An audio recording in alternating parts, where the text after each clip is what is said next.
दोस्तों, आज की सबसे पहली और बड़ी खबर। झारखंड में शुरू होने वाली है बम्पर वैकेंसी। मुख्यमंत्री ने दिए खाली पदों को भरने का निर्देश। झारखंड के मुख्यमंत्री श्री हेमंत सोरेन ने गुरुवार को झारखंड मंत्रालय में कार्मिक प्रशासनिक सुधार एवं राजभाषा विभाग द्वारा आयोजित बैठक में नियुक्ति कार्य में तेजी लाने को लेकर अधिकारियों को कई दिशा निर्देश दिए हैं। उन्होंने कहा कि कार्मिक प्रशासनिक सुधार एवं राजभाषा विभाग अन्य सभी विभागों, झारखंड लोक सेवा आयोग एवं झारखंड कर्मचारी चयन आयोग आपस में बेहतर समन्वय स्थापित कर नियुक्ति कार्यों में तेजी लाएं। किसी भी विभाग की ओर से भर्तियों को लंबित न रहने दी जाएं। दोस्तों, बड़ी खबर सामने आ रही है। देश में 100 करोड़ के वैक्सीनेशन का लक्ष्य हुआ पूरा। देश ने गुरुवार को इतिहास रच दिया। भारत ने 100 करोड़ वैक्सीनेशन का लक्ष्य को पार कर लिया है। इस मौके पर देश भर के स्मारकों में तिरंगे की रोशनी नजर आई। संस्कृति मंत्रालय का भारतीय पुरातत्व सर्वेक्षण देश भर में 100 स्मारकों को तिरंगे की रोशनी में सराबोर कर रहा है। भारत ने दुनिया के सबसे बड़े और सबसे तेज टीकाकरण अभियान में से एक में 100 करोड़ कोविड टीकाकरण का ऐतिहासिक मील का पत्थर हासिल कर लिया है। संस्कृति मंत्रालय ने कहा, कोविड महामारी के खिलाफ लड़ाई में अथक योगदान देने वाले कोरोना योद्धाओं के सम्मान और कृतज्ञता के प्रतीक के रूप में ये रोशनी की जा रही है। झारखंड के शिक्षा मंत्री श्री जगन्नाथ महतो ने कहा, जल्द होगी 26,000 शिक्षकों की नियुक्ति। शिक्षा मंत्री श्री जगन्नाथ महतो ने कहा है कि आने वाला समय रोजगार का होगा। हेमंत सरकार नौकरियों की सौगात देगी। सभी विभागों में पद सृजन को लेकर प्रक्रिया की जा रही है, जिसकी शुरुआत शिक्षा विभाग से ही होने जा रहा है। जल्द ही 26,000 शिक्षकों की नियुक्ति सरकार करेगी, जिसकी बहाली कुछ दिनों के अंदर निकलने वाली है। 26,000 में 13,000 पद पारा शिक्षकों के लिए आरक्षित होगा, जिसके बाद 71,000 शिक्षकों की बहाली को लेकर फाइल प्रक्रियाधीन है। इस पर भी जल्द सहमति मिल जाएगी। झारखंड पुलिस की ओर से बृहस्पतिवार को पुलिस संस्मरण दिवस मनाया गया। इस दौरान डोरंडा स्थित जैप वन परिसर में डीजीपी नीरज सिन्हा ने शहीदों के स्मारक पर पुष्प अर्पित की। साथ ही डीजीपी ने देश की आंतरिक सुरक्षा में जान गंवाने वाले रांची सहित झारखंड के वीर शहीदों को याद करते हुए श्रद्धांजलि अर्पित की। डीजीपी सहित अन्य अधिकारियों ने शहीदों के परिवार के बीच दुख बांटने की भी कोशिश की। दोस्तों, बड़ी खबर सामने आ रही है। रांची स्मार्ट सिटी में मंत्रियों के बंगले के लिए 70 करोड़ की मंजूरी। झारखंड कैबिनेट ने रांची में बन रही स्मार्ट सिटी में 11 मंत्रियों के लिए बंगले बनाने की योजना को मंजूरी दे दी है। इसके लिए 69 करोड़ 80 लाख रुपए की राशि स्वीकृत की गई है। स्मार्ट सिटी के अंतर्गत 10 एकड़ जमीन में बंगलों का निर्माण कराया जाएगा। झारखंड के शिक्षा मंत्री श्री जगन्नाथ महतो ने कहा, हमारा प्रमुख एजेंडा है पारा टीचर। शिक्षा मंत्री श्री जगन्नाथ महतो ने कहा कि हमारा प्रमुख एजेंडे में पारा टीचर हैं। पारा शिक्षकों को जल्द ही सौगात मिलेगी। हम दिन रात एक कर पारा शिक्षकों के हित के लिए सोच रहे हैं। उन्होंने कहा कि गारंटी के साथ कहते हैं कि 1932 के खतियान को लागू करने में कोई नहीं रोक सकता है। थोड़ा अड़चन है, लेकिन हम लोगों ने काम शुरू कर दिया है, एकदम लागू होगा। झारखंड में खुलेंगे पहली से 5वीं कक्षा तक के विद्यालय। झारखंड में पहली से 5वीं कक्षा तक के विद्यालयों को खोलने का प्रस्ताव स्कूली शिक्षा एवं साक्षरता विभाग ने गृह कारा एवं आपदा प्रबंधन विभाग को भेज दिया है। आपको बता दें कि कक्षा 1 से 5 तक के बच्चों का कक्षा संचालन 17 मार्च 2020 से ही बंद है। मिली खबरों के अनुसार अब वर्ग 1 से 5 तक की कक्षाएं शुरू किए जाने को लेकर स्कूली शिक्षा एवं साक्षरता विभाग ने एक प्रस्ताव तैयार किया है। आपदा प्रबंधन विभाग की स्वीकृति मिलते ही विद्यालयों को खोल दिए जाएंगे। बता दें कि स्टेट में अब तक कक्षा 6 से 12वीं क्लास तक के विद्यालयों को ही खोलने की इजाजत मिली है। झारखंड की छुटनी महतो 9 नवंबर को सम्मानित होगी पद्मश्री से।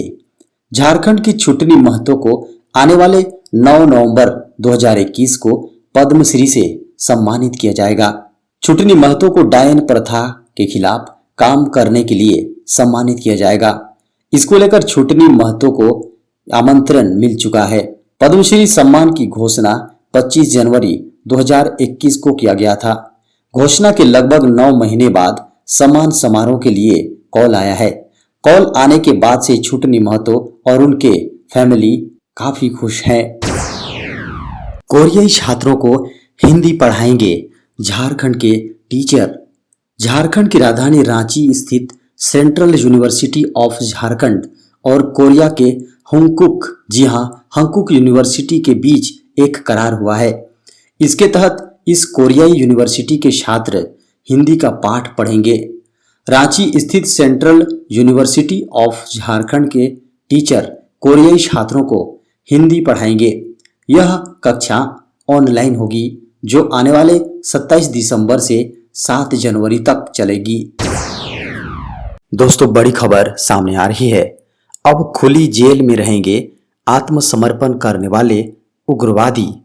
झारखंड में आत्मसमर्पण करने वाले उग्रवादियों को अब खुले जेल में रखा जाएगा। झारखंड सरकार ने बृहस्पतिवार को इसकी मंजूरी दे दी है। कैबिनेट की बैठक में सरकार की आत्मसमर्पण एवं पुनर्वास नीति में संशोधन को मंजूरी दे दी गई है। बता दें कि इसी के तहत बदलाव करते हुए यह नई व्यवस्था लागू की गई है। कैबिनेट में कुल 17 प्रस्तावों को हरी झंडी दी गई है। दोस्तों, नौकरी की तलाश कर रहे युवाओं के लिए बड़ी खबर सामने आ रही है।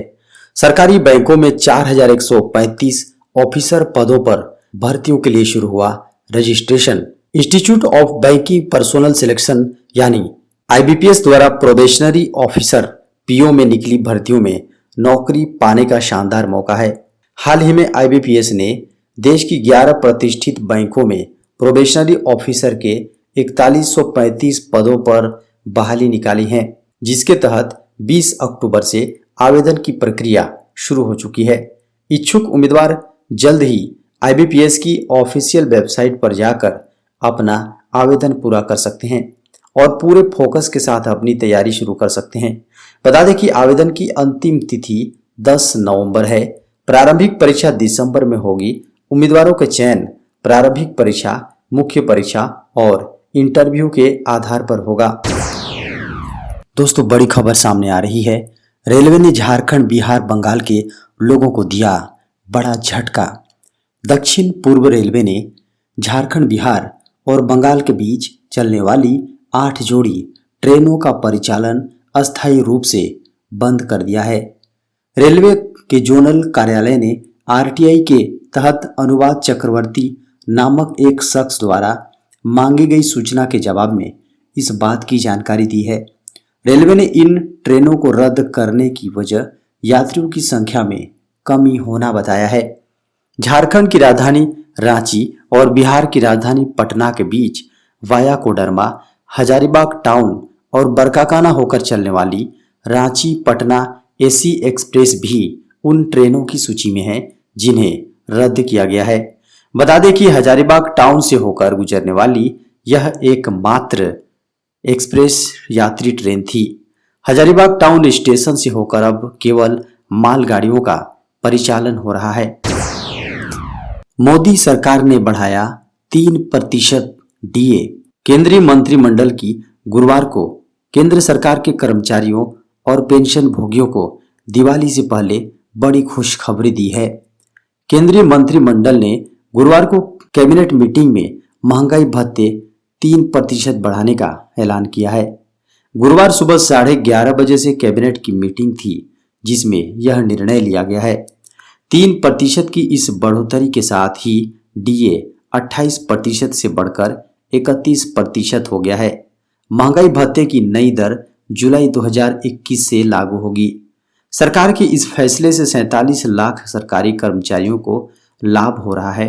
इससे पहले सरकार ने 14 जुलाई को महंगाई भत्ता 17% से बढ़ाकर 28% करने का ऐलान किया था। यह बढ़ोतरी 1 जुलाई 2021 से लागू होगी। केंद्र सरकार ने साल 2020 में कोरोना महामारी के कारण केंद्र सरकार के कर्मचारियों और पेंशन भोगियों के लिए महंगाई भत्ते और महंगाई राहत लाभों को अस्थायी रूप से रोक दिया था। जैक द्वारा आयोजित 9वीं, 10वीं और 11वीं और 12वीं बोर्ड की परीक्षा में शामिल होने वाले छात्रों के लिए बड़ी अच्छी खबर है। जैक में अध्यक्ष और उपाध्यक्ष का पद 37 दिनों से खाली रहने के कारण 9वीं से 12वीं परीक्षा का रजिस्ट्रेशन कार्य नहीं हो पा रहा था। स्कूली शिक्षा एवं साक्षरता विभाग ने इस परेशानी को दूर करते हुए जैक के सचिव महीप कुमार सिंह को रजिस्ट्रेशन कराने का अधिकार दे दिया है। इसे संबंधित निर्देश शिक्षा विभाग के सचिव द्वारा जैक सचिव को भेज दिया गया है। बताते चलें कि 9वीं से 12वीं तक की परीक्षाओं में 15 लाख से अधिक छात्र शामिल होते हैं। पहले अक्टूबर महीने में इन छात्रों का पंजीयन कार्य पूरा कर लिया जाता था, लेकिन दोनों शीर्ष पद खाली रहने के कारण रजिस्ट्रेशन कार्य रुका हुआ था। स्कूली साक्षरता विभाग ने जैक को लिखे पत्र में परीक्षा से पहले की तैयारी करने के लिए कहा गया है, ताकि परीक्षा के आयोजन में किसी प्रकार की कठिनाई नहीं हो। दोस्तों, बड़ी खबर निकल कर सामने आ रही है। अब जून महीने तक बढ़ेगा झारखंड का सरकारी विद्यालयों का शैक्षणिक सत्र। दोस्तों, झारखंड सरकार ने सरकारी विद्यालयों के शैक्षणिक सत्र को जून महीने तक बढ़ाने की तैयारी कर रही है। स्कूली शिक्षा एवं साक्षरता विभाग ने इसको लेकर प्रस्ताव तैयार किया है। कोरोना के कारण कई महीने तक विद्यालयों के बंद रहने के कारण सत्र की अवधि 3 महीने के लिए बढ़ाई जाएगी। हालांकि झारखंड सरकार ने सिलेबस में 25% तक की कटौती भी की है। बता दें कि संशोधित सिलेबस जारी कर दिया गया है। आरबीआई ने पेटीएम बैंक्स पर लगाया 1 करोड़ का जुर्माना। भारतीय रिजर्व बैंक ने बड़ा फैसला लेते हुए 2 दिग्गज पेमेंट सिस्टम ऑपरेटर्स पर मौद्रिक जुर्माना ठोक दिया है। आरबीआई ने payment and settlement systems act 2007 के प्रावधानों का उल्लंघन करने के लिए पेटीएम पेमेंट्स बैंक पर 1 करोड़ रुपए का जुर्माना लगाया है। साथ ही हर साल प्रेषण की निर्धारित सीमा का उल्लंघन करने के लिए वेस्टर्न यूनियन फाइनेंशियल सर्विसेज पर भी 27.8 लाख रुपए का जुर्माना लगाया गया है। केंद्रीय बैंक की ओर से जारी बयान के अनुसार यह पाया गया कि ऑथराइजेशन के अंतिम प्रमाण पत्र जारी करने के लिए पेटीएम पेमेंट्स बैंक के आवेदन में इसकी फैक्चुअल पोजीशन नहीं दिख रही थी।